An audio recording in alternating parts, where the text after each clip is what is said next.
Hello दोस्तों, ज्ञानटेक में आप सभी का स्वागत है। आज हम मुंशी प्रेमचंद जी द्वारा लिखी कहानी नया विवाह। तो कहानी ऐसे शुरू होती है कि हमारी देह पुरानी है, लेकिन इसमें सदैव नया रक्त दौड़ता रहता है। नए रक्त के प्रवाह पर ही हमारे जीवन का आधार है।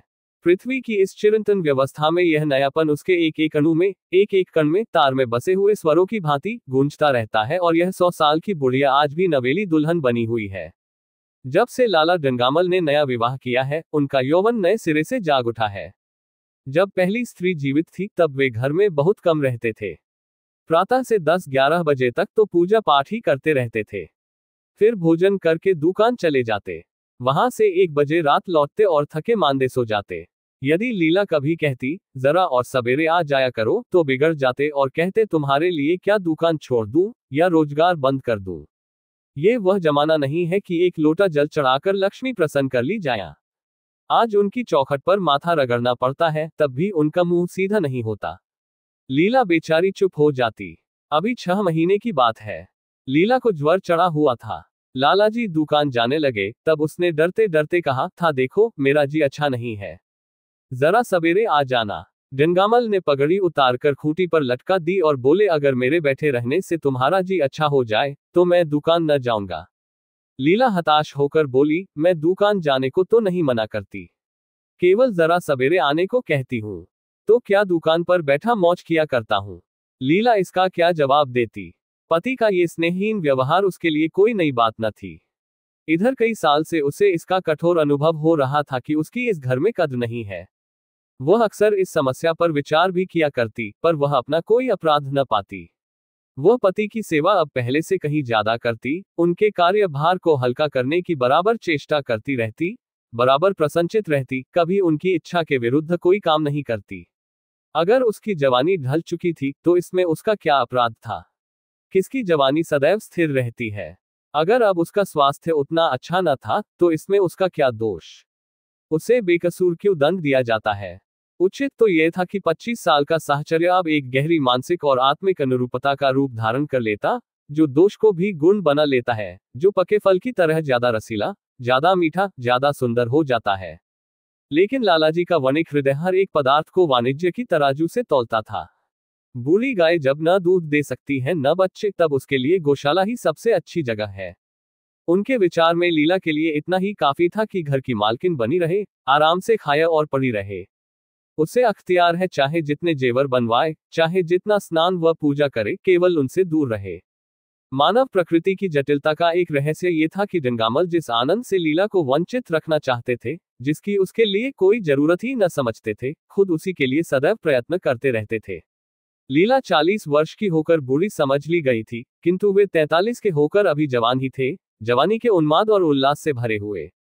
लीला से अब उन्हें एक तरह की अरुचि होती थी, और वह दुखिया जब अपनी त्रुटियों का अनुभव करके प्रकृति के निर्दय आघातों से बचने के लिए रंग व रोगन की आड़ लेती, तब लालाजी उसके बुरे नखरों से और भी घृणा करने लगते। वे कहते, वाह री तृष्णा, 7 लड़कों की तो माँ हो गई, बाल खिचड़ी हो गए, चेहरा धुले हुए फलालेन की तरह सिकुड़ गया, मगर आपको अभी महावर, सेंदूर, मेहंदी और उपटन की हवस बाकी ही है। औरतों का स्वभाव भी कितना विचित्र है, न जाने क्यों बनाव सिंगार पर इतना जान देती है। पूछो अब तुम्हें और क्या चाहिए। क्यों नहीं मन को समझा लेती कि जवानी विदा हो गई और इन उपादानों से वह वापस नहीं बुलाई जा सकती। लेकिन वे खुद जवानी का स्वप्न देखते रहते थे। उनकी जवानी की तृष्णा अभी शांत न हुई थी। जाड़ों में रसों और पाकों का सेवन करते रहते थे। हफ्ते में 2 बार खिजाब लगाते और एक डॉक्टर से मन की ग्लैंड के विषय में पत्र व्यवहार कर रहे थे। लीला ने उन्हें असमंजस में देखकर कातर स्वर में पूछा, कुछ बतला सकते हो, कै बजे आओगे। लालाजी ने शांत भाव से पूछा, तुम्हारा जी आज कैसा है। लीला क्या जवाब दे। अगर कहती है कि बहुत खराब है तो शायद वे महाशय वहीं बैठ जाएं और उसे जली कटी सुनाकर अपने दिल का बुखार निकाले।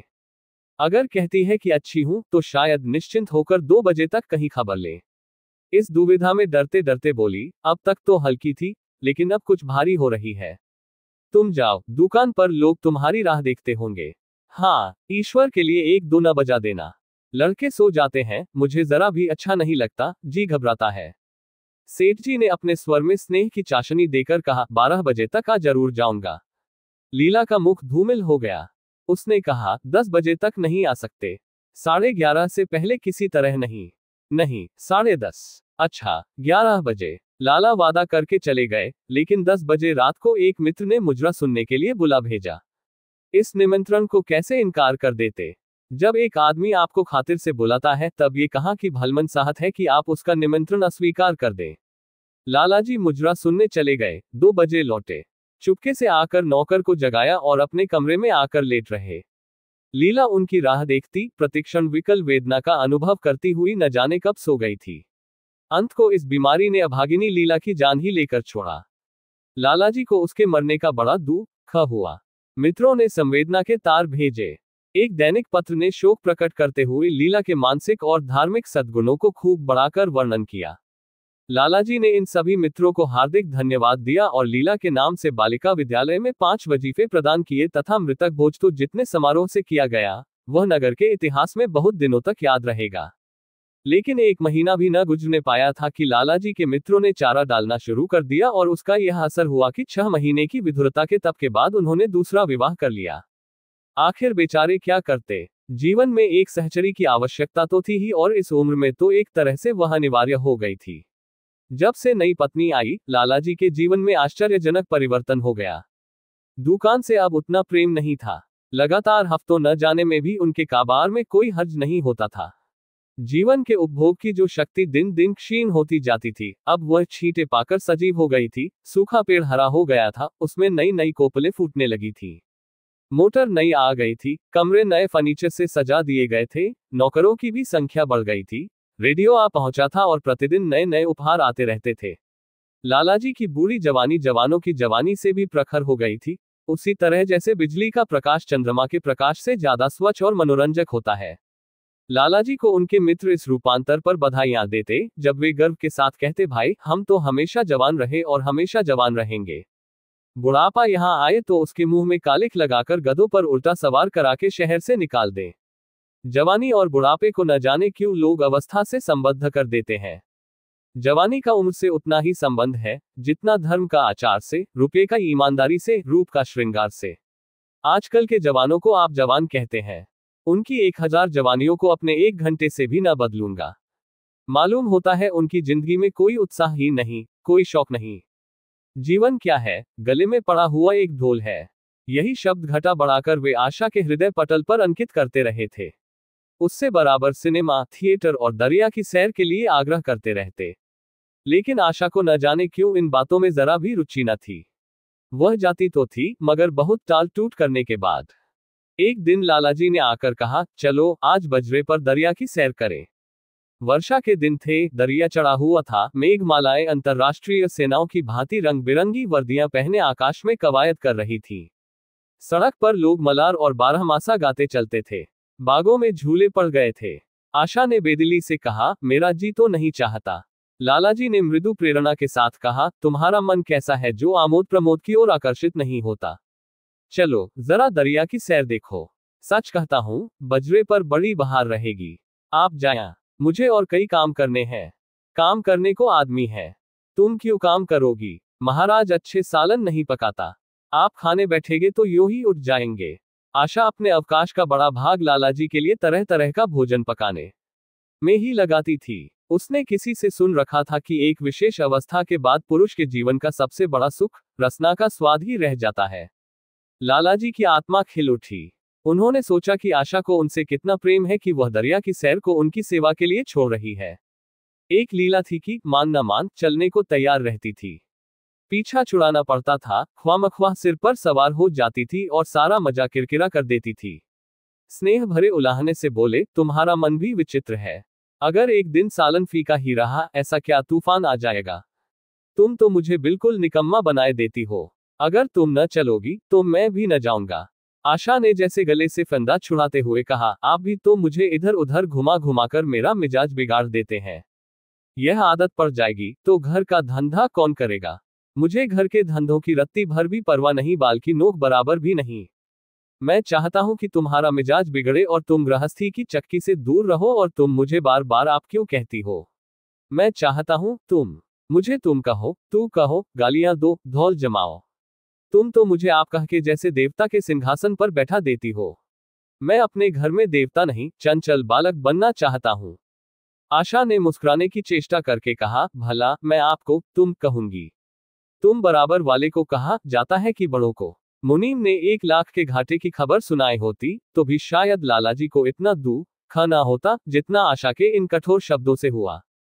उनका सारा उत्साह, सारा उल्लास जैसे ठंडा पड़ गया। सिर पर बाकी रखी हुई फूलदार टोपी, गले में पड़ी हुई जोगिए रंग की चुनी हुई रेशमी चादर, वह तंजेब का बेलदार कुत्ता जिसमें सोने के बटन लगे हुए थे, ये सारा ठाठ कैसे उन्हें हास्यजनक जान पड़ने लगा, जैसे वह सारा नशा किसी मंत्र से उतर गया हो। निराश होकर बोले, तो तुम्हें चलना है या नहीं? मेरा जी नहीं चाहता तो मैं भी न जाऊं। मैं आपको कब मना करती हूं? फिर आप कहा। आशा ने जैसे भीतर से जोर लगाकर कहा, तुम, और उसका मुखमंडल लज्जा से आरक्त हो गया। हाँ, इसी तरह तुम कहा करो। तो तुम नहीं चल रही हो। अगर मैं कहूं तुम्हें चलना पड़ेगा, तब चलूंगी। आपकी आज्ञा मानना मेरा धर्म है। लालाजी आज्ञा न दे सके। आज्ञा और धर्म जैसे शब्द उनके कानों में चुभने से लगे। खिसियाए हुए बाहर को चल पड़े। उस वक्त आशा को उन पर दया आ गई। बोली, तो कब तक लौटोगे? मैं नहीं जा रहा हूँ। अच्छा, तो मैं भी चलती हूँ। जैसे कोई जिद्दी लड़का रोने के बाद अपनी इच्छित वस्तु पाकर उसे पैरों से ठुकरा देता है, उसी तरह लालाजी ने मुंह बनाकर कहा, तुम्हारा जी नहीं करता तो न चलो। मैं आग्रह नहीं करता। आप नहीं, तुम बुरा मान जाओगे। आशा गई, लेकिन उमंग से नहीं। जिस मामूली वेश में थी उसी तरह चल खड़ी हुई। न कोई सजीली साड़ी, न जड़ाव गहने, न कोई सिंगार, जैसे कोई विधवा हो। ऐसी ही बातों पर लालाजी मन में झुंझला उठते थे। ब्याह किया था जीवन का आनंद उठाने के लिए, झिलमिलाते हुए दीपक में तेल डालकर उसे और चटक करने के लिए। अगर दीपक का प्रकाश तेज न हुआ तो तेल डालने से लाभ। न जाने इसका मन क्यों इतना शुष्क और नीरस है, जैसे कोई ऊसर का पेड़ हो, कितना ही पानी डालो उसमें हरी पत्तियों के दर्शन न होंगे। जड़ाव गहनों से भरी पेटारियां खुली हुई हैं, कहां कहां से मंगवाए, दिल्ली से, कलकत्ते से। कैसी कैसी बहुमूल्य साड़ियां रखी हुई हैं। एक नहीं, सैकड़ों, पर केवल संदूक में कीड़ों का भोजन बनने के लिए। दरिद्र घर की लड़कियों में यही ऐब होता है। उनकी दृष्टि सदैव संकीर्ण रही है। न खा सके, न पहन सके, न दे सके। उन्हें तो खजाना भी मिल जाए तो यही सोचती रहेंगी कि खर्च कैसे करें। दरिया की सैर तो हुई, पर विशेष आनंद न आया। कई महीने तक आशा की मनोवृत्तियों को जगाने का असफल प्रयत्न करके लालाजी ने समझ लिया कि इसकी पैदाइश ही मुहर्रमी है। लेकिन फिर भी निराश न हुए। ऐसे व्यापार में एक बड़ी रकम लगाने के बाद वे उसमें अधिक से अधिक लाभ उठाने की वणिक प्रवृत्ति को कैसे त्याग देते। विनोद की नई नई योजनाएं पैदा की जाती। ग्रामोफोन अगर बिगड़ गया है, गाता नहीं या साफ आवाज नहीं निकलती, तो उसकी मरम्मत करानी पड़ेगी। उसे उठाकर रख देना तो मूर्खता है। इधर बूढ़ा महाराज एकाएक बीमार होकर घर चला गया था और उसकी जगह उसका 17-18 साल का जवान लड़का आ गया था। कुछ अजीब गंवार था, बिल्कुल झंगड़ उजड़, कोई बात ही न समझता था। जितने फुलके बनाता उतनी तरह के। हाँ, एक बात समान होती, सब बीच में मोटे होते, किनारे पतले। दाल कभी तो इतनी पतली जैसे चाय, कभी इतनी गाढ़ी जैसे दही। नमक कभी इतना कम कि बिल्कुल फीकी, कभी इतना तेज कि नींबू का शौकीन। आशा मुंह हाथ धोकर चौके में पहुंच जाती और इस डिपोर्शन को भोजन पकाना सिखाती। एक दिन उसने कहा, तुम कितने नालायक आदमी हो जुगल। आखिर इतनी उम्र तक तुम घास खोदते रहे या भार झोंकते रहे कि फुलके तक नहीं बना सकते। जुगल आंखों में आंसू भरकर कहता, बहूजी अभी मेरी उम्र ही क्या है, 17वां ही तो पूरा हुआ है। आशा को उसकी बात पर हंसी आ गई। उसने कहा, तो रोटियां पकाना क्या 10-5 साल में आता है? आप 1 महीना सिखा दे बहूजी, फिर देखिए मैं आपको कैसे फुलके खिलाता हूं कि जी खुश हो जाए। जिस दिन मुझे फुलके बनाने आ जाएंगे मैं आपसे कोई इनाम लूंगा। सालन तो अब मैं कुछ कुछ बनाने लगा हूं, क्यों? आशा ने हौसला बढ़ाने वाली मुस्कुराहट के साथ कहा, सालन नहीं, वो बनाना आता है। अभी कल ही नमक इतना तेज था कि खाया न गया। मसाले में कचांधा आ रही थी। मैं जब सालन बना रहा था तब आप यहाँ कब थी? अच्छा, तो मैं जब यहाँ बैठी रहूं तब तुम्हारा सालन बढ़िया पकेगा। आप बैठी रहती हैं तब मेरी अक्ल ठिकाने रहती है। आशा को जुगल की इन भोली बातों पर खूब हंसी आ रही थी। हंसी को रोकना चाहती थी, पर वह इस तरह निकली पड़ती थी जैसे भरी बोतल उनरेल दी गई हो। और मैं नहीं रहती तब तो आपके कमरे के द्वार पर जा बैठता हूँ। वहां बैठकर अपनी तकदीर को रोता हूँ। आशा ने हंसी को रोककर पूछा, क्यों रोते क्यों हो? यह न पूछिए बहूजी, आप इन बातों को नहीं समझेंगी। आशा ने उसके मुंह की ओर प्रश्न की आंखों से देखा। उसका आशय कुछ तो समझ गई, पर न समझने का बहाना किया। तुम्हारे दादा आ जाएंगे, तब तुम चले जाओगे। और क्या करूंगा बहू जी? यहाँ कोई काम दिलवा दीजिएगा तो पड़ा रहूंगा। मुझे मोटर चलाना सिखवा दीजिए, आपको खूब सैर कराया करूंगा। नहीं नहीं बहू जी, आप हट जाए, मैं पतीली उतार लूंगा। ऐसी अच्छी साड़ी है आपकी, कहीं कोई दाग पड़ जाए तो क्या हो। आशा पतीली उतार रही थी। जुगल ने उसके हाथ से सच्ची ले लेनी चाहिए। दूर रहो, फूहड़ तो तुम हो ही।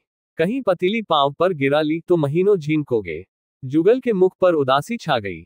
आशा ने मुस्कुराकर पूछा, क्यों, मुंह क्यों लटक गया सरकार का?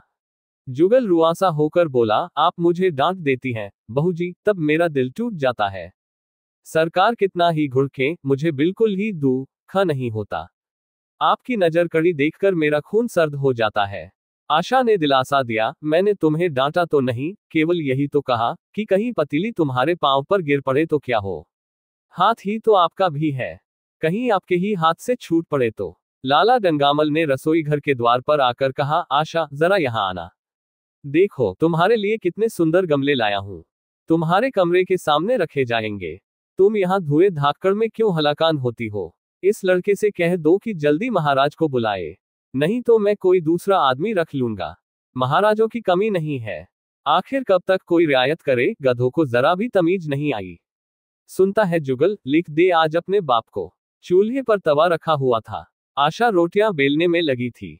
जुगल तवे के लिए रोटियों का इंतजार कर रहा था। ऐसी हालत में भला आशा कैसे गमले देखने जाती?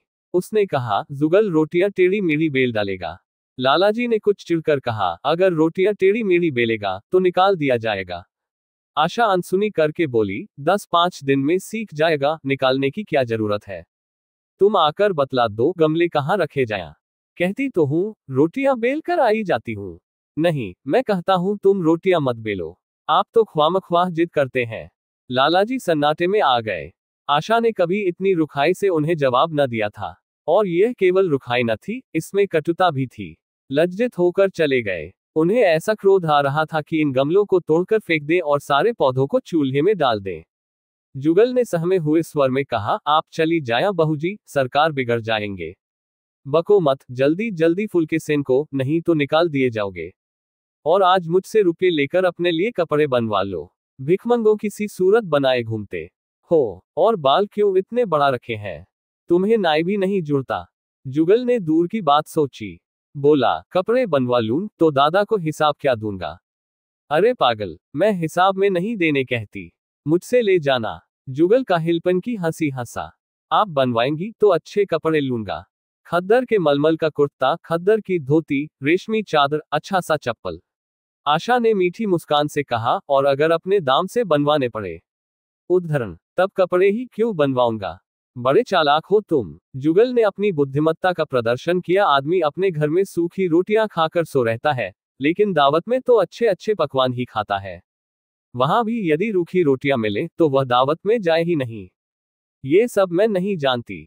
एक गाढ़े का कुर्ता बनवा लो और एक टोपी ले लो, हजामत के लिए 2 आने पैसे ऊपर से ले लो। जुगल ने मान करके कहा, रहने दीजिए, मैं नहीं लेता। अच्छे कपड़े पहन कर निकलूंगा तब तो आपकी याद आवेगी। सड़ियल कपड़े पहनकर तो और जी जलेगा।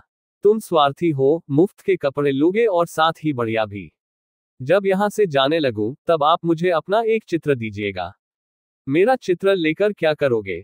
अपनी कोठरी में लगाऊंगा और नित्य देखा करूंगा। बस वही साड़ी पहनकर खिंचवाना जो कल पहनी थी, और वही मोतियों की माला भी हो। मुझे नंगी नंगी सूरत अच्छी नहीं लगती। आपके पास तो बहुत गहने होंगे, आप पहनती क्यों नहीं? तो तुम्हें गहने अच्छे लगते हैं बहुत। लालाजी ने फिर आकर जलते हुए मन से कहा, अभी तक तुम्हारी रोटियां नहीं पकी जुगल। अगर कल से तूने अपने आप अच्छी रोटियां न पकाई तो मैं तुझे निकाल दूंगा। आशा ने तुरंत हाथ मुंह धोया और बड़े प्रसन्न मन से लालाजी के साथ गमले देखने चली। इस समय उसकी छवि में प्रफुल्लता की रौनक थी, बातों में भी जैसे शक्कर घुली हुई थी। लालाजी का सारा खिसियानापन मिट गया था। उसने गमलों को मुग्धा आंखों से देखा। उसने कहा, मैं इनमें से कोई गमला न जाने दूंगी, सब मेरे कमरे के सामने रखवाना। सब कितने सुंदर पौधे हैं, वाह, इनके हिंदी नाम भी मुझे बतला देना। लालाजी ने छेड़ा, सब गमले क्या करोगी? 10-5 पसंद कर लो। शेष मैं बाहर रखवा दूंगा। जी नहीं, मैं एक भी न छोड़ूंगी, सब यही रखे जाएंगे। बड़ी लालचिन हो तुम। लालचिन ही सही, मैं आपको एक भी न दूंगी, 2-4 तो दे दो, इतनी मेहनत से लाया हूं। जी नहीं, इनमें से एक भी न मिलेगा। दूसरे दिन आशा ने अपने को आभूषण से खूब सजाया और फिरोजी साड़ी पहनकर निकली। तब लालाजी की आंखों में ज्योति आ गई। समझे, अवश्य ही अब उनके प्रेम का जादू कुछ कुछ चल रहा है। नहीं तो उनके बार बार के आग्रह करने पर भी, बार बार याचना करने पर भी उसने कोई आभूषण न पहना था।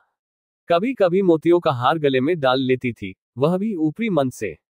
आज वह आभूषणों से अलंकृत होकर फूली नहीं समाती, इतराई जाती है, मानो कहती हो, देखो मैं कितनी सुंदर हूं। पहले जो बंद कली थी वह आज खिल गई थी। लालाजी पर घनों नशा चढ़ा हुआ था। वे चाहते थे उनके मित्र और बंधु वर्ग आकर इस सोने की रानी के दर्शनों से अपनी आंखें ठंडी करें, देखे कि वह कितनी सुखी, संतुष्ट और प्रसन्न है। जिन विद्रोहियों ने विवाह के समय तरह तरह की शंकाएं की थी, वे आंखें खोलकर देखे कि डंगामल कितना सुखी है। विश्वास, अनुराग और अनुभव ने चमत्कार किया है। उन्होंने प्रस्ताव किया, चलो कहीं घूम आए, बड़ी मजेदार हवा चल रही है। आशा इस वक्त कैसे जा सकती थी? अभी उसे रसोई में जाना था, वहां से कहीं 12-1 बजे फुर्सत मिलेगी। फिर घर के दूसरे धंधों सिर पर सवार हो जाएंगे। सैर सपाटे के पीछे क्या घर चौपट कर दें। सेठ जी ने उसका हाथ पकड़ लिया और कहा, नहीं, आज मैं तुम्हें रसोई में न जाने दूंगा। महाराज के किए कुछ ना होगा तो आज उसकी शामत भी आ जाएगी। आशा के मुख पर से वह प्रफुल्लता जाती रही, मन भी उदास हो गया। एक सोफा पर लेटकर बोली, आज न जाने क्यों कलेजे में मीठा मीठा दर्द हो रहा है। ऐसा दर्द कभी नहीं होता था। सेठ जी घबरा उठे, ये दर्द कब से हो रहा है? हो तो रहा है रात से ही, लेकिन अभी कुछ कम हो गया था, अब फिर होने लगा है। रह रहकर जैसे चुभन हो जाती है। सेठ जी एक बात सोचकर दिल ही दिल में फूल उठे। अब वे गोलियां रंग ला रही हैं। राजवैद्य जी ने कहा भी था कि जरा सोच समझकर इनका सेवन कीजिएगा। क्यों न हो, खानदानी वैद्य हैं। इनके बाप बनारस के महाराज के चिकित्सक थे, पुराने और परीक्षित नुस्खे हैं इनके पास। उन्होंने कहा, तो रात से ही ये दर्द हो रहा है। तुमने मुझसे कहा, नहीं नहीं तो वैद्य जी से कोई दवा मंगवाता। मैंने समझा था आप अच्छा हो जाएगा, मगर अब बढ़ रहा है। कहाँ दर्द हो रहा है? जरा देखो, कुछ सूजन तो नहीं है? सेठ जी ने आशा के आंचल की तरफ हाथ बढ़ाया। आशा ने शर्माकर सिर झुका लिया। उसने कहा, ये तुम्हारी शरारत मुझे अच्छी नहीं लगती। मैं अपनी जान से मरती हूं, तुम्हें हंसी सूझती है। जाकर कोई दवा ला दो। सेठ जी अपने पुंसत्व का ये डिप्लोमा पाकर उससे कहीं ज्यादा प्रसन्न हुए, जितना राय बहादुरी पाकर होते। इस विजय का डंका पीटे बिना उन्हें कैसे चैन आ सकता था। जो लोग उनके विवाह के विषय में द्वेषमय टिप्पणियां कर रहे थे, उन्हें नीचा दिखाने का कितना अच्छा अवसर हाथ आया है, और इतनी जल्दी। पहले पंडित भोलानाथ के पास गए और भाग्य ठोंक कर बोले, भाई मैं तो बड़ी विपत्ति में फंस गया। कल से उनके कलेजे में दर्द हो रहा है, कुछ बुद्धि काम नहीं करती। कहती है, ऐसा दर्द पहले कभी नहीं हुआ था। भोलानाथ ने कुछ बहुत हमदर्दी न दिखाई। सेठ जी यहां से उठकर अपने दूसरे मित्र लाला फागमल के पास पहुंचे और उनसे भी लगभग इन्हीं शब्दों में ये शोक संवाद कहा। फागमल बड़ा शोहदा था, मुस्कुराकर बोला, मुझे तो आपकी शरारत मालूम होती है। सेठ जी की बांछें खिल गईं। उन्होंने कहा, मैं अपना दुख सुना रहा हूं और तुम्हें दिल लगी सूझती है, जरा भी आदमियत तुम में नहीं है। मैं दिल लगी नहीं कर रहा हूं, इसमें दिल लगी की क्या बात है? वे हैं कमसिन कोमलांगी, आप ठहरे पुराने लठैत दंगल के पहलवान। बस अगर यह बात ना निकले तो मूंछें मुड़ा लूं। सेठ की आंखें जगमगा उठी, मन में यौवन की भावना प्रबल हो उठी और उसके साथ ही मुख पर भी यौवन की झलक आ गई। छाती जैसे कुछ फैल गई। चलते समय उनके पग कुछ अधिक मजबूती से जमीन पर पड़ने लगे और सिर की टोपी भी न जाने कैसे बांकी हो गई। आकृति से बांकपन की शान बरसने लगी। जुगल ने आशा को सिर से पांव तक जगमगाते देखकर कहा, बस बहू जी, आप इसी तरह पहने उड़े रहा करें। आज मैं आपको चूल्हे के पास ना आने दूंगा। आशा ने नयन बांध चलाकर कहा, क्यों, आज यह नया हुक्म क्यों? पहले तो तुमने कभी मना नहीं किया, आज की बात दूसरी है। जरा सुनूं, क्या बात है? मैं डरता हूं आप कहीं नाराज ना हो जाया। नहीं नहीं, कहो, मैं नाराज ना होऊंगी। आज आप बहुत सुंदर लग रही हैं। लाला डंगामल ने असंख्य बार आशा के रूप और यौवन की प्रशंसा की थी, मगर उनकी प्रशंसा में उसे बनावट की गंध आती थी। वह शब्द उनके मुख से निकलकर कुछ ऐसे लगते थे जैसे कोई पंगु दौड़ने की चेष्टा कर रहा हो। जुगल के इन सीधे शब्दों में एक उन्माद था, नशा था, एक चोट थी। आशा की सारी देह प्रकंपित हो गई। तुम मुझे नजर लगा दोगे जुगल, इस तरह क्यों घूरते हो? जब यहां से चला जाऊंगा तब आपकी बहुत याद आएगी। रसोई पकाकर तुम सारे दिन क्या किया करते हो? दिखाई नहीं देते। सरकार रहते हैं इसीलिए नहीं आता। फिर अब तो मुझे जवाब मिल रहा है। देखिए भगवान कहां ले जाते हैं। आशा की मुख मुद्रा कठोर हो गई। उसने कहा, कौन तुम्हें जवाब देता है? सरकार ही तो कहते हैं तुझे निकाल दूंगा। अपना काम किए जाओ, कोई नहीं निकालेगा। अब तो तुम फुलके भी अच्छे बनाने लगे। सरकार है बड़े गुस्सेवर, 2-4 दिन में उनका मिजाज ठीक किए देती हूँ। आपके साथ चलते हैं तो आपके बाप से लगते हैं। तुम बड़े मुंहफट हो, खबरदार जबान संभाल कर बातें किया करो। किंतु अप्रसन्नता का ये झीना आवरण उनके मनोरहस्य को न छिपा सका।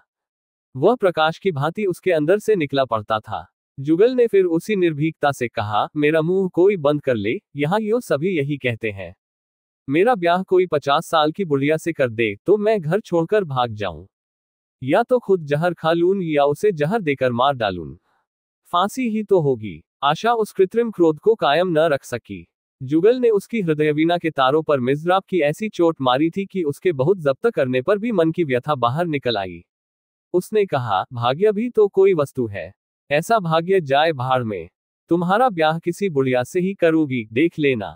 तो मैं भी जहर खा लूंगा, देख लीजिएगा। क्यों, बुढ़िया तुम्हें जवान स्त्री से ज्यादा प्यार करेगी, ज्यादा सेवा करेगी, तुम्हें सीधे रास्ते पर रखेगी। ये सब माँ का काम है। बीवी जिस काम के लिए है उसी काम के लिए है। आखिर बीवी किस काम के लिए है? मोटर की आवाज आई। न जाने कैसे आशा के सिर का अंचल खिसककर कंधों पर आ गया। उसने जल्दी से अंचल खींचकर सिर पर कर लिया और यह कहती हुई अपने कमरे की ओर लपकी कि लाला भोजन करके चले जाया, तब आना।